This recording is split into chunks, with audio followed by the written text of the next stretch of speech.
샬롬 할렐루야. 창세기 2장 15절입니다.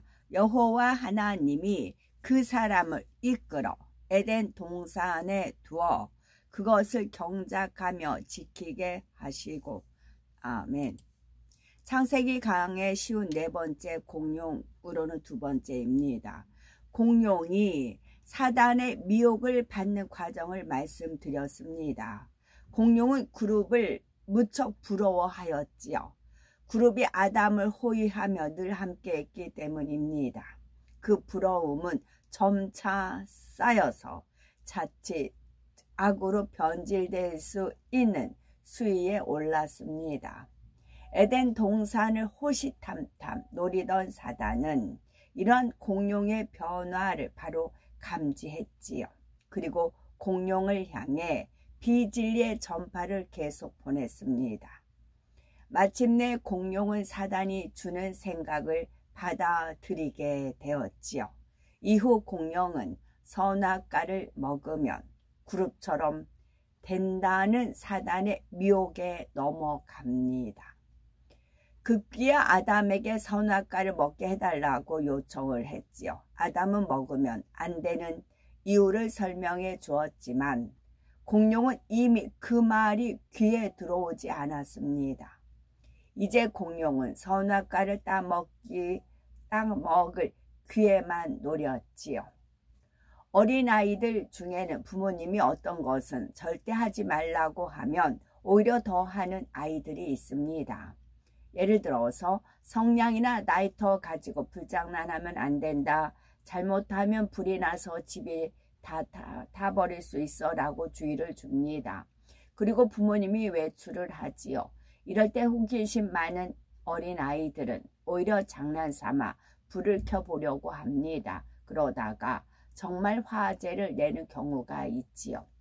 공룡도 선악과를 따먹으면 안 된다는 아담의 타이름을 받았지만 이런 아이들처럼 마음을 다스리지 못했습니다.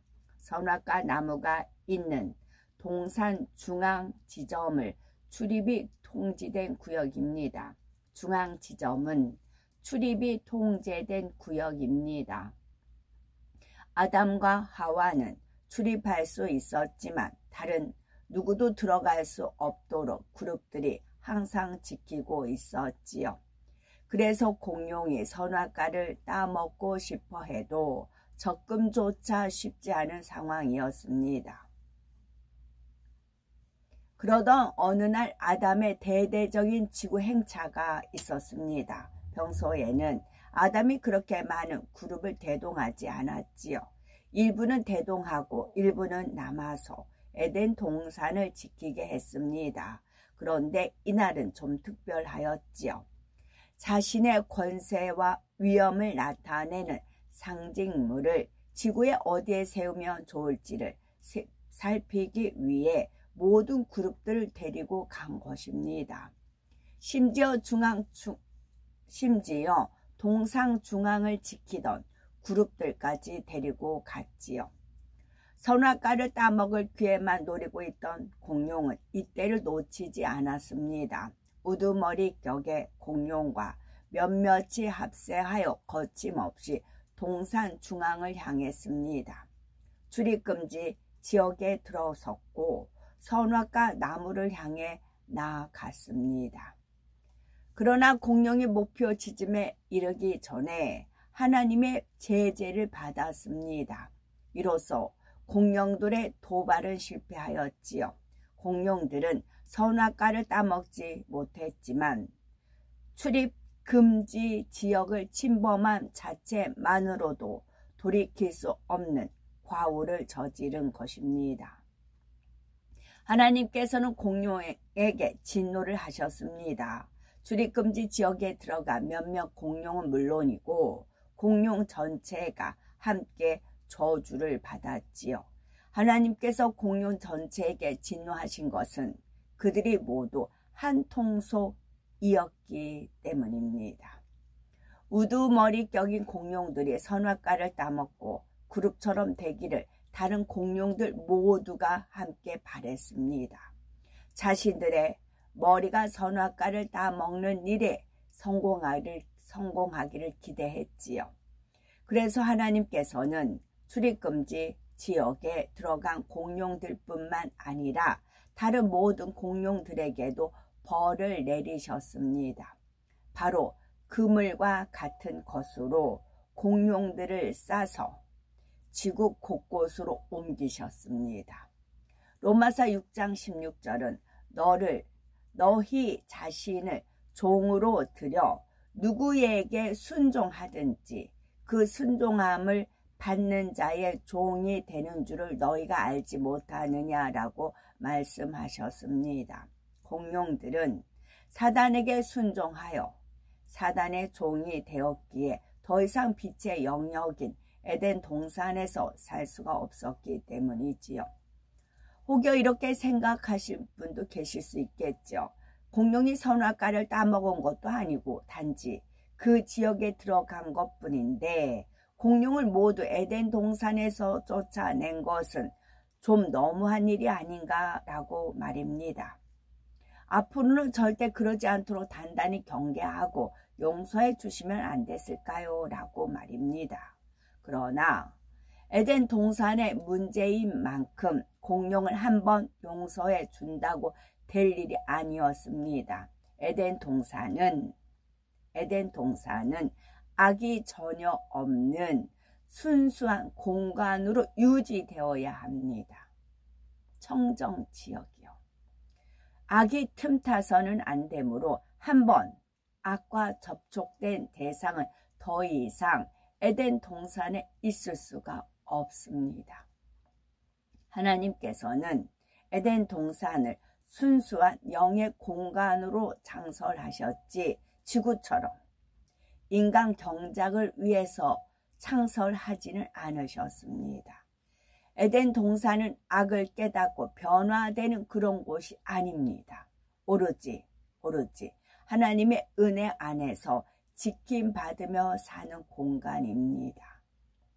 만일 이런 곳에 악이 조금이라도 허용이 되면 경작받지 않은 영의 공간이므로 걷잡을 수 없을 만큼 쉽게 퍼집니다. 작은 불씨 하나가 전체로 퍼져나갈 수가 있지요. 이러한 에덴 동산에서 사단의 역사를 받는 대상이 생겨난 것은 결코 작은 일이 아닙니다. 또한 공룡이 하나님의 명을 거역한 것도 우발적인 일이 아니었습니다. 공룡은 오랜 세월 동안 사단이 주는 생각을 받아들인 상태였지요. 따라서 하나님은 공룡들을 더더욱 에덴 동산에 두실 수가 없으셨습니다. 공룡은 인간처럼 경작을 받기 위해서 만들어진 존재가 아닙니다. 용서를 받는다고 자신의 잘못을 깨달아 뉘우치고 돌이킬 수 있는 존재도 아니었지요. 에덴 동산은 지구에서처럼 상대성을 체험하는 곳이 아닙니다. 하나님께서는 에덴 동산에 악이 조금도 발붙이지 못하도록 악이 나올 수 있는 가능성 자체를 제하셨습니다. 그래 따라서 훗날 아담과 하와가 불순종했을 때도 지구로 내쫓으신 것이지요. 여기엔 물론 인간 경작의 섭리도 담겨 있습니다. 여기서 우리가 또 한 가지 생각해야 될 분야가 있는데 에덴 동산은 빛으로 둘린 곳인데 어떻게 어둠의 영인 사단이 역사할 수 있었고 공룡은 그것을 어떻게 받아들일 수 있었을까 하는 것입니다. 아무리 빛의 환경이 있다 해도 빛을 택하느냐 어둠을 택하느냐는 결국 개인의 스스로 결정할 수가 있기 때문입니다. 환경도 중요하지만 정작 더 중요한 것은 자기 자신이 빛을 좋아하느냐 어둠을 좋아하느냐인 것입니다. 아무리 빛으로 둘린 공간에 있다 해도 마음과 생각에 어둠의 요소가 있다면 어둠의 영과 접할 수가 있습니다. 사단의 사주를 받을 수가 있는 것이지요. 예를 들어서 하나님의 성전인 공간에 하나님께서 성령의 불담과 천군 천사로 지켜주십니다. 그런데 이 공간 안에 들어와 있기만 하면 사단의 역사를 안 받나요? 예배 시간에 잡념에 빠지고 말씀을 듣는 중에 판단하고 정죄한 사람도 있습니다. 더 나아가 마귀의 역사를 받아 성전 안에서 다투는 등의 육체의 일을 하는 사람도 있습니다. 아무래도 말씀을 드리는 것이 이제 토요일날 이제 제가 쌍국기라고 했어요. 대국기 들고 워십을 하는데 어떤 좀 이제 여자분이 뭐 식사를 사주신다고 그래요.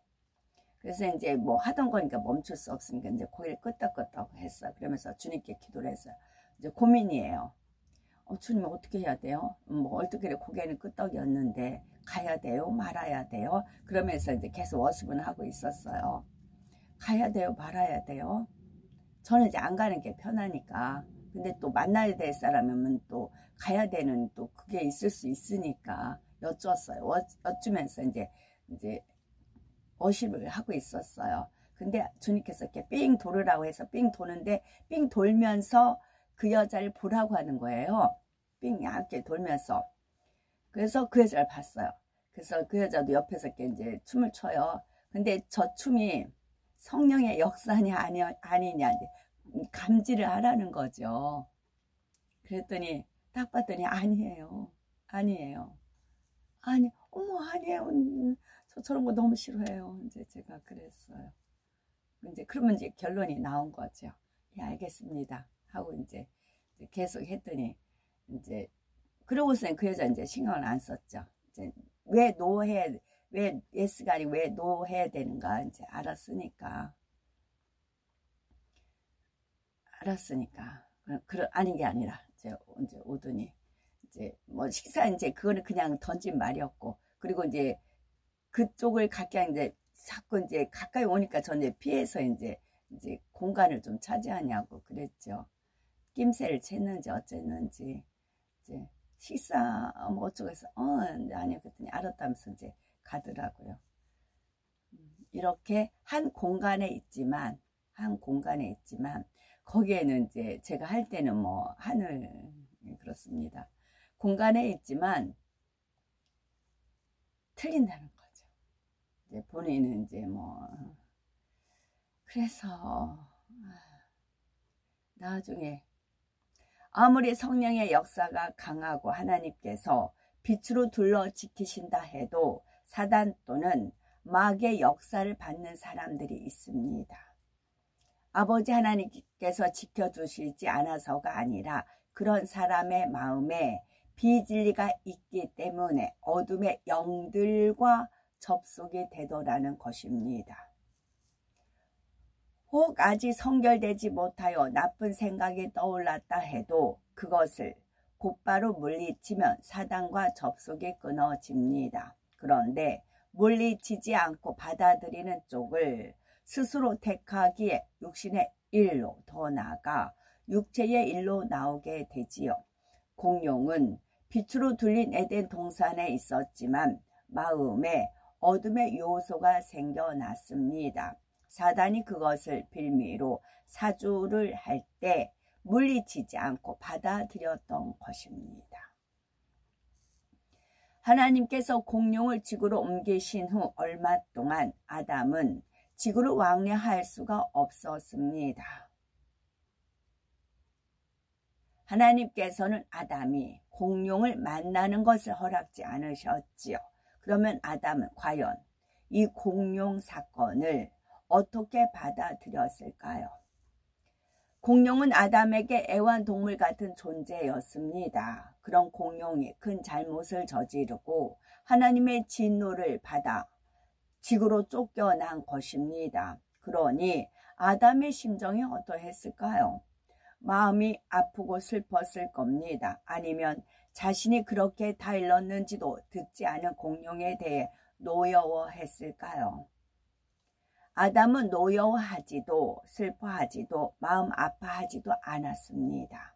에덴 동산 사람들은 슬픔, 아픔, 노여움 등의 감정이 거의 없다고 보시면 됩니다.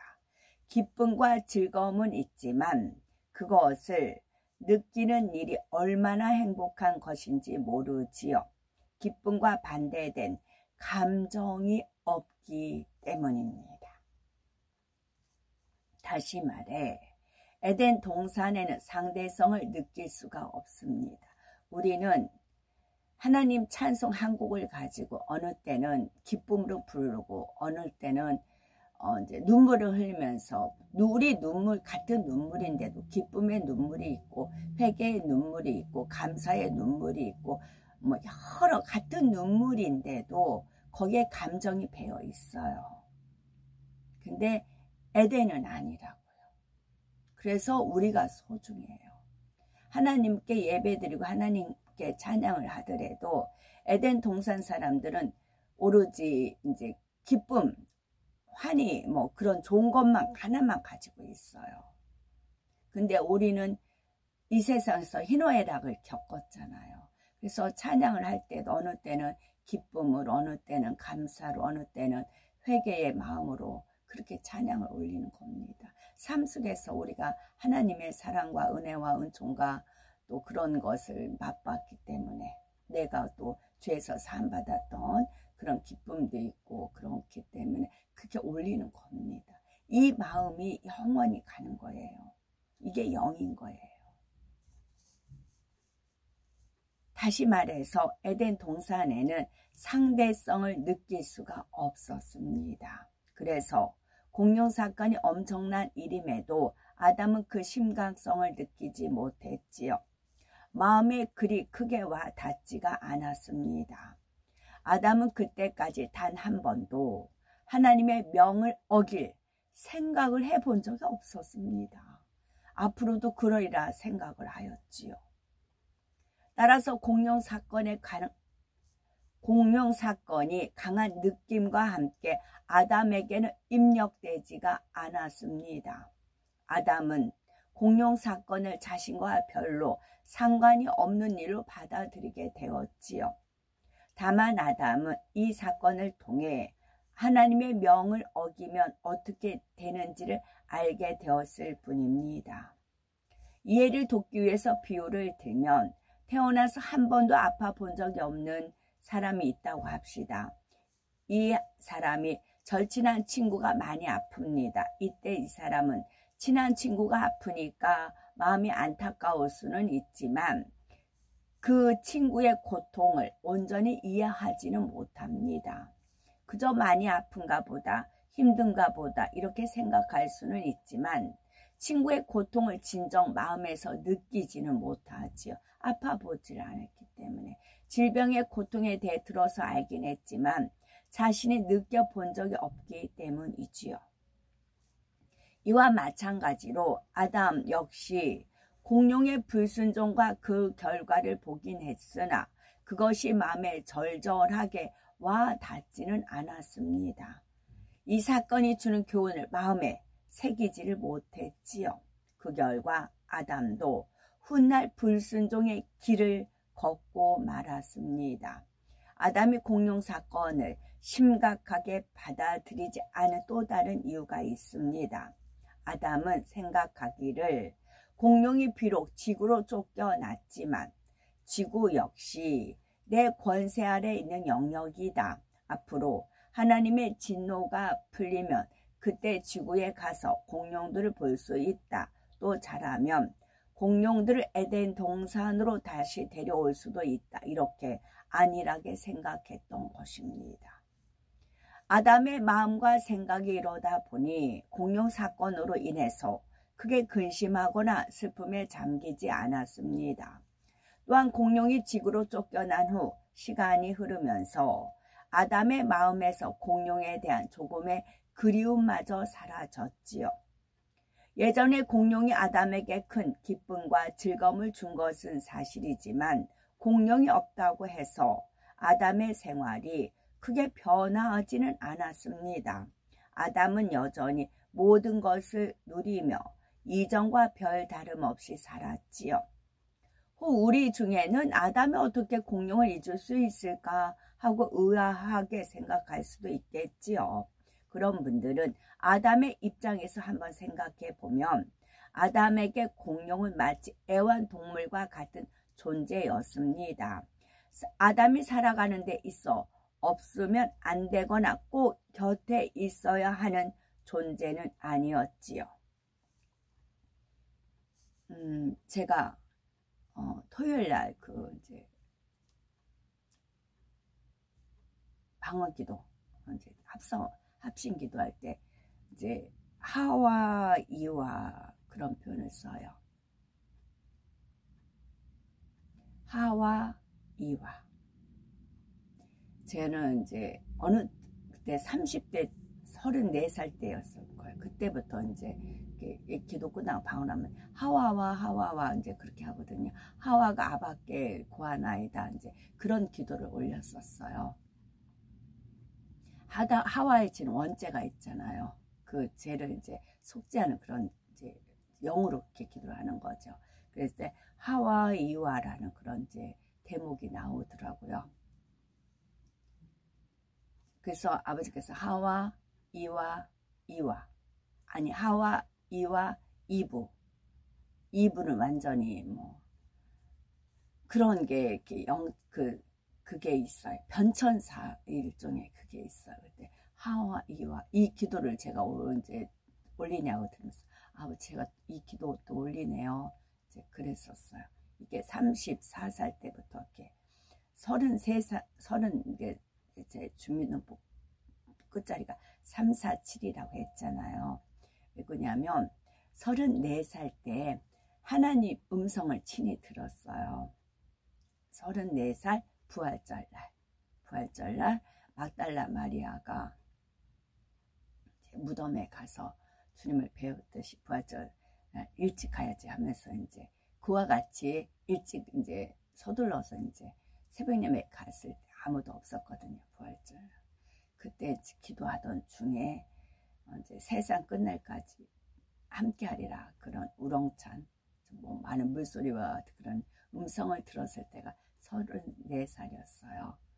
그리고 나서 37세는 이제 친히 이제 왕님을 하셔서 이제 함께 하셨고 그래서 그게 오늘날까지 이어지는 거거든요.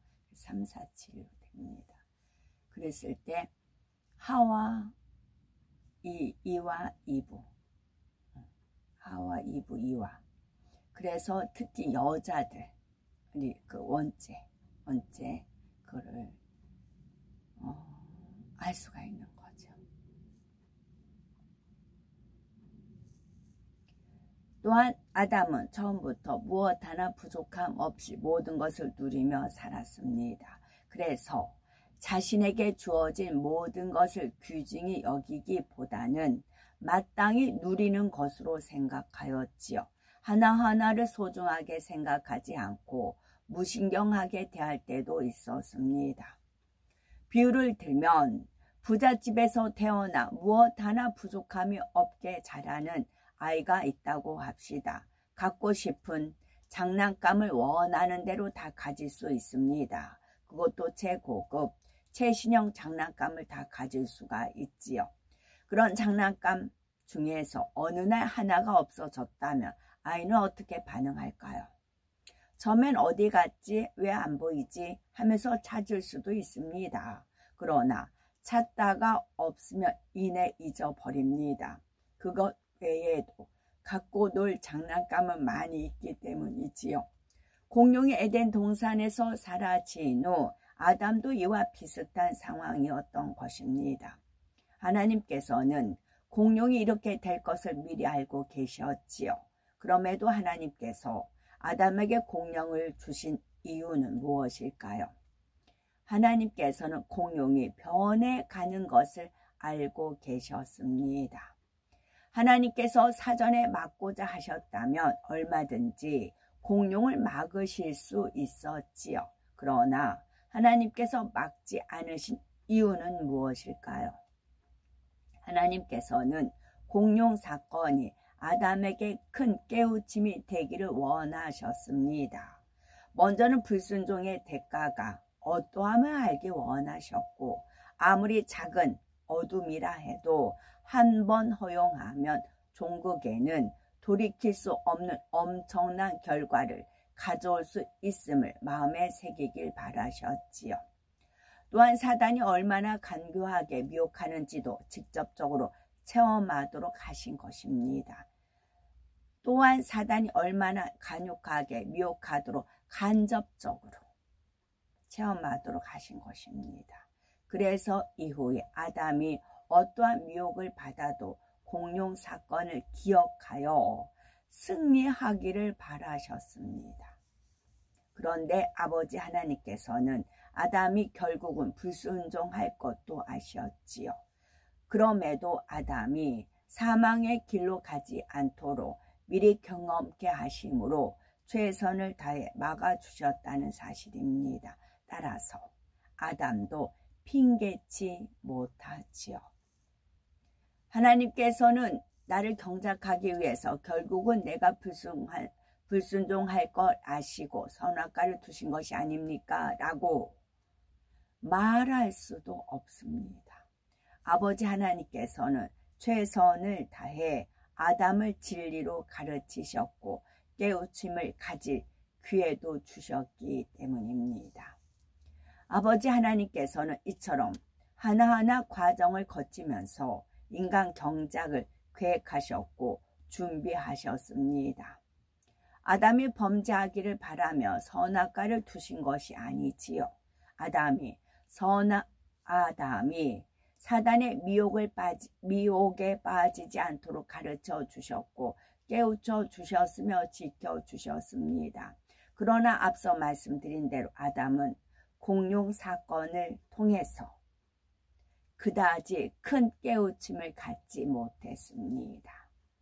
하나님의 말씀에 불순종하면 절대 안 되는구나 라는 깨달음이 마음에 절절히 와닿지 않았던 것입니다.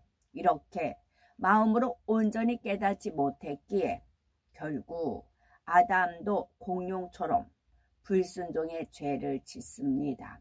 아담의 불순종은 하나님의 말씀을 명심하지 못해서라기보다는 왜 그래야 하는지를 마음에서 깨닫지 못한 결과입니다. 아담의 불순종은 하나님의 말씀을 명심하지 못해서라기보다는 왜 그래야 하는지를 마음으로 깨닫지 못한 결과입니다. 이제 지구로 옮겨진 공룡이 어떻게 되는지 말씀드리면 하나님께서는 공룡을 지구로 옮기실 때에 한 곳에 집중되지 않게 곳곳에 흩어 놓으셨습니다. 그물 같은 것으로 공룡을 싸서 옮기셨지요. 우리 동네에는 고물상이 세 가운데 있어요. 하나, 둘, 세 가운데 있어요. 그래서 이제 없는 동네이기 때문에 더 그래요. 그러면 이제 보통 2층들이 있어요. 2층에 이제 가벼운 거 있고 밑에 이제 무거운 것들 놓고 그러면 2층에 많이 쌓였어요. 그러면은 이게 이제 뭐 진짜 양파망 같아. 그런 거 쫙 쌓아가지고 무슨 차에 이렇게 들어 올리는 거 있지. 들어서 작게 트럭에다 대요. 뭐에 이렇게 장들 쌓여가지고 양파망 같아요. 파랗게 가지고 구멍, 그물망. 그와 같이 공룡도 그랬다는 거예요. 예를 들어서 그물 하나에 수백 마리가 잡혀 들어갔다고 합시다. 하나님께서는 그러한 그물들을 지구 곳곳에 풀어 놓으셨습니다. 어느 지역에는 그물 한두 개를 풀어 놓으셨고 서너 개 또는 대여섯 개 그 이상을 풀어 놓으신 지역도 있었지요. 공룡 화석이 전 세계에 퍼져 있는 이유가 바로 그것입니다. 공룡 화석이 발견된 곳은 지구상에 널리 분포가 되었지만 또 군데군데 모여 있는 곳도 있습니다. 그러면 다른 짐승들도 공룡처럼 세계 어디에서나 살까요? 그렇지가 않지요. 예를 들면 사자는 대부분이 아프리카에 살고 인도에도 조금 삽니다. 호랑이는 한대에서 열대 지역까지 비교적 폭넓게 서식하지만 특이하게 북미 대륙에는 살지 않습니다. 동물들이 대체로 기후 환경이 적합한 곳에 서식을 하지만 그렇다고 기후가 적합한 모든 지역에 사는 것은 아니지요. 호랑이의 화석은 북극해의 한 지역과 중국에서만 발견된다고 합니다. 코끼리는 열대 우림과 열대 초원에만 살지요. 이처럼 다른 짐승들의 서식지는 지구에 널리 퍼져 있지 않고 국소적입니다. 그런데 사자, 호랑이, 코끼리보다 훨씬 큰 공룡은 그 화석이 지구 전체에서 발견되고 있다는 것이지요.